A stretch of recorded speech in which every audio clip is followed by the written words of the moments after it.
we find ourselves yet again in Way of the Hunter, venturing out onto Nez Perce Valley, and I really do intend to get back to Transylvania, but when the video schedule has been as it has, and about once a week getting to actually head out into Way of the Hunter, I always find myself drawn to this map, and I think that may change a little bit going forward. Not this coming Tuesday, but the Tuesday after that will be the last episode from our 2021 real-life hunting season, and that might be an opportunity to work another video into the schedule. So next week, I do intend to do a little bit of hunting on Transylvania, but for now we're going to stick with Nez Perce Valley and hunting out here, and I want to go with a pretty similar theme to the last hunt. No like specific region or animal to go after, just kind of hunt around, see where the hunt takes us, and see if we can get anything good for the trophy lodge. And as we head around here, I am interested to know what you guys think of the frequency of the Way of the Hunter content right now. If you want to see more potentially in that video slot I mentioned opening up because of the real life hunting content coming to a close soon, more in streams or anything like that, feel free to let me know in the comments below, and I might do a community tab poll as well, just to kind of see where you guys are at as far as this game, because I've really been enjoying it, and quite frankly, I'm not sure one video a week is enough, but double lung that guy, actually both lungs, hit with enough energy to be a lethal hit, 250 yards, and an adult with 39% genetics. Certainly one worth taking out. And that is another thing too, which I'll try to make quick because I've been talking a lot about other things, but with real life hunting season coming soon, any opportunity here before the season to take out subpar males and maybe help out our map makes for potentially better content in hunting season when there's maybe not as much time to record. Hopefully there's some better males out here because of our efforts at this time of year. I think maybe one thing we'll do at least a little bit today that I hadn't really planned on doing until I just now thought of it, is kind of exploring around the main starting area a little bit. We haven't done that in quite some time, and who knows what's been out here maybe growing to a significant size. Now, this is the herd literally right outside the lodge. We've been watching it for a while, and that 4-star is one that I'm hoping maybe gets to 5-star eventually, but there is in there as well, this guy right there, a 1-star adult. I don't think that's going to cut it, and there is a theory out there, which I kind of tend to agree with, that some aspect of leaving a bigger animal in a herd to kind of like pass down its genetics could actually be a thing in this game, and it is at least worth kind of testing out, and whether that 4-star eventually reaches 5-star, or worst case, just kind of improves the genetics in this area. I think no matter what, it's a win, and being right outside the lodge like that, we can keep a pretty close eye on it. Now, I think it should be noted, that entire herd to begin with all spawned as young deer in this area. I shot every deer from the herd initially, and got an entire new herd of young deer. This one being an adult when everything else was mature or young. That means this was something that is, I guess you could call it a respawn from another one that I shot. That's the only way this could still be an adult. So in theory, it could have come from the buck that we're waiting on, that 4-star, or it could have come from one of the other ones that we hadn't shot at the time. He is 42%. I doubt he ever would have gotten close to 4-star. So my guess is he comes from another buck, and the hope is, by leaving that 4-star around, maybe the next one is going to be a little bigger. Now this is at least a bit of what I was hoping to see, and you know, 3-star mature mule deer aren't incredibly uncommon. You'll see them all over the map, and the question really becomes, you know, how far along in that maturity cycle is he? And I see a pretty gray deer, so I think we're probably going to take it. Again, a mule deer of that size, really not all that rare, and I'm curious to see kind of what that becomes, and especially because we're not likely to be back in this area again anytime super soon. It's probably going to be all good to take something like that. A lot of deer still coming out of there. There were up in front 2 does, and I'm not sure where they got to, but I kind of assumed it was not many deer around. Turns out there were a ton up to the left, but our 3-stars going down right there. I don't know, it kind of goes against what we were talking about earlier in leaving the 4-star there to maybe help with that herd's genetics, but I'm just kind of guessing this guy's not as high a genetic potential deer. And there's gotta be, I think, some give and take when it comes to hunts like this, because shooting all 1 and 2 stars will get a little bit boring eventually. So, you know, when a decent 3-star's out there, I think it is worth a shot. And I really don't know what it is. Anytime that a deer looks gray in the distance, that we walk up to it, it looks a lot more brown. Don't know why that happens, but double lung that guy as well at 153 yards. He was 81%, so actually, it could be 2 ways. Either he could have gotten to 4-star. He wouldn't have gotten to 5 at 81%, but I think there's a chance he could have been past his prime. I'm really not sure how it works. There seems to be some disparity with, you know, right around that 90% mark. Sometimes they seem to get to 5 stars, sometimes they just don't seem to really get all that close. And again, it could be maybe there's some randomness there and some just can't reach 5-star even with the good genetic potential. Or maybe there really is like a prime or a peak, and ones that are past their prime start to go back down in star rating. That's not something I've ever gotten to see. I've never had a deer or any animal in a herd where they have a certain star rating and then actually go down. But it's just a thought that it could happen, and that is the thing about Way of the Hunter. So many aspects of the game are very realistic. It's hard to, you know, write something off as something that wouldn't be in the game when a lot of stuff they've done just fits that kind of mold. And so back now, I guess, to more of the original point, trying to take out some of the lower star ratings to improve genetics. Got a herd of whitetail here with really nothing promising. There was a young 1-star there. Maybe that guy could become something, but a couple of 1-star adults I think are ones we want to take out. So this guy's offering a better angle with that frontal shot right now, and I think that's probably what we'll go for with the 308. I think that's a shot we can make even though the angle is not ideal. So we're going to try to drop this right into the center of the chest. Ideally it gets into the heart, but definitely got him pretty good. I don't know if that was a heart shot or not. He took about maybe 2 steps and immediately went down. So whitetail are a species that really, I can't believe that we haven't gotten a 5-star yet, because I've tried to place the most focus on them. And whether it is, I think it was day 1 shooting that one that was a 4-star, 92%, likely would have been a 5-star, or was it last week I think we shot one at 87% that I think may have had a really slight chance of getting there.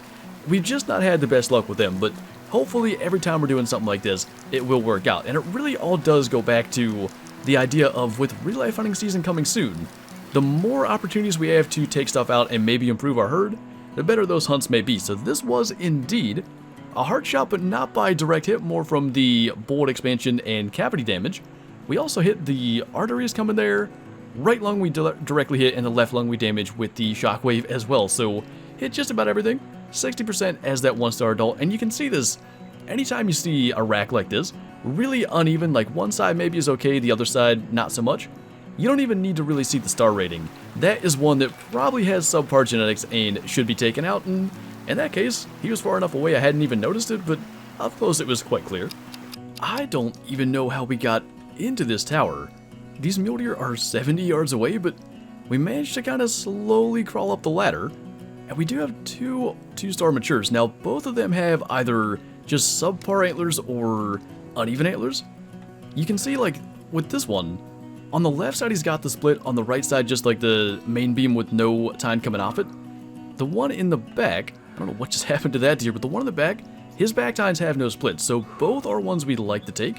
I just don't know if we can actually get 2 shots off. One way to maybe do it, because this guy's laying down, or was laying down, I was thinking of trying to shoot the other one first, but we'll just go for, I guess, maybe the one in the front first and see what happens. I think the other one may have just tried to lay down. He did, but he was up so fast it was not going to matter. So unless he ends up going really broadside and slows down for a moment, probably only going to be taking the one. And that looks like that's how that's going to work. So one with a good shot better than, I guess, one with a good shot and one with a bad shot. I didn't actually watch where he went, but I don't assume he went far. And in fact, he maybe went about 50 yards. Not too bad, didn't really go the same direction as the rest of the herd, but this guy was the bigger of the two. Still 53% on the genetics. I never noticed, like, the weight, 350 pounds. It might be a little bit much for the mule deer, but even still, decent on our price there at $313. I do believe the market price changes based on how many you shoot and sell. I'm not 100% sure on that, but I feel like we used to make way more from mule deer around this size. But we will continue on our way here up through the kind of center portion, now heading south. Unfortunately, it's looking like our whitetail in the center part of Nez Perce Valley are about the same, if not a little bit smaller on average than what we run into elsewhere. And, you know, it could be the case that we're a little bit late in coming out here because we've seen a lot of young and adult whitetail and not all that many matures. Now, They do have a shorter life cycle than a lot of other species. I think 8 years is their peak age. So we may have kind of had some bigger, older ones die off. But regardless, our situation now is that we're going to have to take some of these out. So we really don't have a good angle at this guy at all. One of the other ones back there was a 1-star adult too. It may have been the one that we have a decent shot at. It is that guy right there.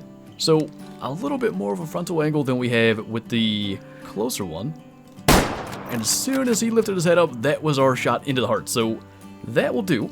At least taking another one off the map to help us out. And I do think it's going to be tough trying to find a 5-star whitetail with our genetics, and at least in this area, looking like this. Now, we had that 4-star last week. Maybe up in that area we'll be able to do a little bit better. But so far, not the maybe surprise big whitetail that I was hoping to run into as we came down through here. As for this guy, though, a 1-star adult that we did indeed shoot into the heart there, again with the shockwave damage, rather than a direct hit shot just over it technically as far as actual bullet impact, but 25% genetics. This herd probably is not going to be the one that we get a 5-star, and at least not for quite some time till we deal with the genetics. But another species that I've been really trying to get a big one of has been up in the mountains, and finally this past weekend we were able to accomplish that. This has been a long time coming, but we finally have a 5-star mountain goat out here, and I believe I saw this guy as a 4-star probably 3 weeks ago or so on one of our mountain hunts up here, and finally he's kind of starting to go broadside, so it may be our chance to try to take him out. That is our goat right there. I want to make sure that he's not going to be blocked by another. I don't like that he turned, but I think we got him pretty decently. He's kind of starting to slow down, I believe. We must have got him in a lung, because he is starting to slow down now. That is one of the coolest things in this game, you know, when you do encounter an animal and you make that decision to pass it and hope that you can encounter it again later. And when it does work out, and when they do reach 5 stars, that is just, it's a feeling that really no other game can replicate. And on one hand, it can be frustrating. I've talked about it on a lot of occasions. It can be a sense of like a don't shoot it yet simulator playing this game. But when it works out, when you finally see the 5 stars from all the work putting in of shooting kind of subpar males and stuff like that, it is really, really cool. Apparently, we just spooked everything in the area. Interestingly enough, that's not a bad elk running through there. Another mountain goat down there. This is a good spot. Just to show it real quick, we're only just barely north of this big lake in the northwest. Evidently, it's got all kinds of things running around.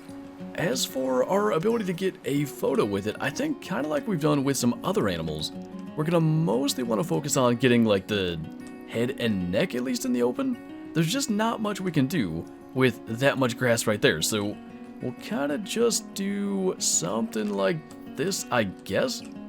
One day we'll get something perfectly out in the open for a really good screenshot, but of course we have the trophy lodge to do things like that if we need. So, what do we have for our 5-star? We actually double lunged him. I was really worried because we shot kind of into this shoulder a little bit, and we didn't hit the main part of the shoulder, which is probably really key in actually getting the double lung. He was 87.7%. That is right about the same percentage as the 4-star whitetail that we shot thinking he may not reach 5 stars. Maybe that one had a shot. Almost a 300-pound goat. And for the official score, 470.1, not too bad. We'll make sure to taxidermy that and not accidentally sell it. Once again, I believe pretty much every animal, if not every animal, is 5-star at 460. And actually for mountain goat, it is even a little bit higher, 464 to make 5-star for them. And even still pretty solid at 470. But that's pretty cool. We're doing really well with the mountain species. I've seen a lot of bighorn that I think have potential. Obviously, we had the 3-star adult a while back that we're hoping is going to get to 5-star. We just gotta get a little bit better with the deer species, and maybe we'll get there, but up here we've had a lot of success. So if there is a silver lining to finding 5 stars of animals that we are after, but maybe not to the same degree as whitetail, it is that the draw to go and hunt those species as we get some of those 5 stars will be a little bit less, and we can focus a little more on the whitetail. So hopefully getting that mountain goat helps. And I am really excited to go back to the trophy lodge here somewhat shortly. We'll hopefully get a couple more deer before we do that. And just take a look at that mountain goat, because its horns were not what I expected to see when I got back there. Oh. Well, that's a fitting transition to the next day. It was getting pretty close to evening. So we've rested to the next morning, and we've got a 5-star bighorn. This is right at the lake. Really not far from where we had the mountain goat. We're down on the south side of the lake now. And it is that guy right there, which we can barely even see his horns. That is our second ever 5-star bighorn. We're really not even that incredibly far from where we got the first one. So we got a 4-star there too that maybe one day will reach 5 stars, but that will be the one that we focus on for now. And it's going to be a matter of, given the size of the lake between us, just kind of waiting until he turns broadside. He's well within 308 range, no problem I think to get him at about 220. But it may be a while until he turns. Most other sheep over there kind of are offering a shot, but if he kind of keeps working his way kind of to our left, maybe he'll get there. He is kind of turning going the other way, so maybe if he can slow down a little bit, we could try to take that shot. That is a good looking sheep. Let's try to wait this out until he slows down, because the angle makes it tough to get that just right, especially when he's walking relatively quickly. So I don't know, do we move over a bit? Probably we should. That's still a tough angle, and especially bighorn, a species that can be pretty tough to get close to. I don't think that's the type of thing where we should take a risky shot. We're into about 190 now. Is well within range. I just want to make sure the angle is going to be good. That might be enough. He's just kind of stepped forward with that near side leg. Maybe we can squeeze that in just behind the shoulder. It looked perfect. I like when they kind of do that slow turn. Normally that's indicative of a good hit, and he looks to me like he's already starting to kind of stumble. Pretty sure he's going to be going down, maybe even in sight. A slower kind of run, and now that he's starting to trot, that will confirm it. He is going to go down right there. Now, much like the mountain goat, that was an animal that I knew was a 4-star and that was around, and that's why I came up here, and I'm really not sure. I guess they feed right there by the water. I don't have the zone, but I've seen them in that area before, right when we kind of rest to a new day. So I thought we'd come up here. I was going to look at bighorn and then maybe see if we could get some other mountain species, since we did have the mountain goat in today's video, and one of our 4-star bighorn has become a 5. And not to harp on it really, but again, this is why all the time put in prior to October basically can be really important. If we can get our herds looking more like this, to where there's a chance just resting to another day has an animal that we're watching reach 5 stars, I think it makes those in-season videos potentially a whole lot better. Now, this guy actually dropped in a pretty decent spot. Maybe one day we'll get an opportunity to actually move the animal around for a trophy shot, but for now, I do think we can kind of make this work. You really can't appreciate how big of a bighorn it is laying like that, but the important part is he is a 5-star. So let's see just how big of a 5-star he is. I keep turning on the flashlight trying to put my weapons away today. Lung and liver. We were a little far back. We shot into that crease kind of on purpose to make sure we didn't hit the shoulder. Maybe hugging the shoulder a little better would have worked better, and that may have been why it took longer to have him go down, but 86.65%, much like the last one, probably barely into the 5-star range. But of course the important part is that 5 stars. So he is a 462. 460 is 5 stars, so barely made it, but he did make it. And that kind of was where I was thinking really both of those, at one time 4 stars, now a 4 and a 5-star, were going to go. They were 4 stars for a long time, and I wasn't sure if they may just die of old age, but that guy made it. And the good thing, going all the way back to the mule deer conversation, they've been around a lot. Maybe some of their genetics can help with that particular herd. Things in this hunt got so insane that I only thought this could be made into a 2-part hunt. And for that reason, we're coming back to the Trophy Lodge now for our 2 new additions. Our 5-star bighorn that completes this multi-mount, at least in a way. We now have, we can go into the edit screen to see it. The black bighorn sheep, obviously a 1-star, and then our 2 5-stars, the one from a couple of weeks back and the one from today. Now, when I replace the 4-star with the 5-star, I barely see a difference. There is one, and I think there's a little more mass throughout, but it is not extremely notable. So that one that we shot must have been really close. I can't remember the score, but it is nice just to have the 2 5-stars alongside the black bighorn, and I don't know if we can like swap positions without having to respend the money on it, but I think that's pretty neat. I'd like the black bighorn in the middle. Maybe when we do some more missions, we'll be able to do that, but I mentioned earlier wanting to take a look at the horns of this mountain goat, and I did move our first ever 4-star whitetail out of here and put him over there on the wall. I just thought this was a really cool pose. That was one of the only spots we could put a mountain goat, but look at the difference in these horns. His right horn is way bigger than the left, and I would have guessed that that would mean he really doesn't have great genetics, but obviously, as a 5-star, he did, and I'd love to see one with matching like what his right side is if it was even. That would be a really impressive goat, and maybe we'll get one going forward. Maybe we have the genetics in that herd or elsewhere, but really cool to finally get a 5-star of those, and I just think that looks incredible up there on the pedestal. But we have an insane part 2 to this hunt coming tomorrow at the same time, and I can't wait for you guys to check it out. I believe these are the elk that we're after. That guy, that is a 5-star. That was obvious from that far away. I don't know, the other 2 still look decent? Wait a minute. I think, did that, 2 of them are 5-stars. Before he kind of changes the direction he's going, it is pretty clear that was not the right 5-star elk, which means there were, at a minimum, 3 on the map